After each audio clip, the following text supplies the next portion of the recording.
South Jersey Glory Days Training Days. We're here at Mainland Regional with Ja'Briel Mace and lineman Paul Lombardo. Guys, I'm sure you're excited. Ja'Briel, talk about your performance so far in your career and what you're looking forward to as a senior. My performance so far has been really well. What I'm looking forward to as a senior is just us getting back on track and bringing Mainland back to the way it used to be. How much does it take a weight off your shoulders having that college commitment in, and you can kind of just, be loose and free this year and just do what you do, right? Obviously, my recruitment and everything was pretty cool and everything. Obviously, like getting all the schools that offer me and everything. But now it's like time to lock in. What are you going to do this year differently in terms of staying as healthy as possible throughout the season? I know you and Marlon take a lot of hits back there in the backfield. How can you guys stay fresh towards the end of the season? Now you guys have a lot of talent this year, looking for a playoff run, and it's a long season. What do you kind of try to do to stay healthy? Obviously, take care of our bodies, make sure we're playing the right things in our body, make sure we're eating the right things, and just structure as much as possible. That's what our coaches preach on, structure as much as possible, especially sleep. Paul, talk about this line offensively and defensively. I mean, not a lot of names we recognize, but I'm sure a lot of you guys are looking to make a name for yourself and had a lot of young guys the last couple years. How's the lines coming together? Absolutely, we've been growing together. Seems like we've been playing together forever. Growing as a family, really building the bond, and now it's time to ball out. How much does that help when you have a back like Ja'Briel, you have a quarterback like Marlon Leslie? You guys don't have to stay on your blocks too long before they can make something happen. So I'm sure it takes a lot of pressure off you guys as offensive linemen. Definitely, we still try to put them in the best position, but it's always nice if someone makes a mistake, they can make it right.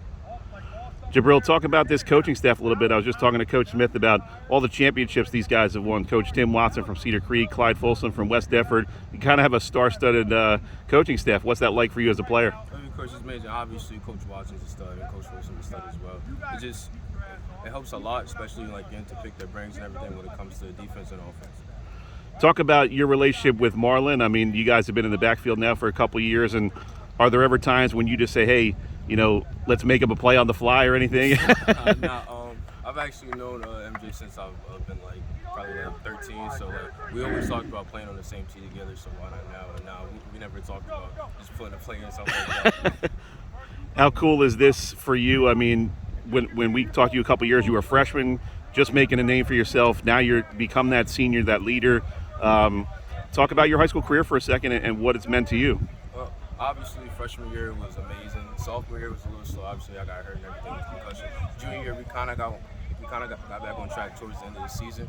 But now, senior years, I'm here to be that leader that I always wanted to be, and I'm ready to lead them to the championship as much as I can. And Paul, you guys are starting out your season against EHT at the Battle at the Beach. How cool is that to be a part of that event? I know it's a huge thing for South Jersey. There's 10 or 11 games, and really just the best of the best kind of really going to Ocean City and showing what they can do, and I'm sure you guys are thrilled to be a part of that. Yeah, definitely. We got early game, and it's early in the season, so let's take it. What do you think that's going to be like playing in Cary Stadium and kind of kicking off that showcase event? We'll be back for sure.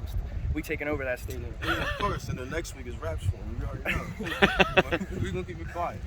What are you guys really focused on this year as the number one thing for Mainland football, trying to get back to that championship caliber football you had a couple years ago? Well, you go. I guess building together, playing together, and working one game at a time, going at every game, trying to be 1-0. So. And being Ocean City, but I'm going to leave it at that. All right, thanks, guys. Good luck this year.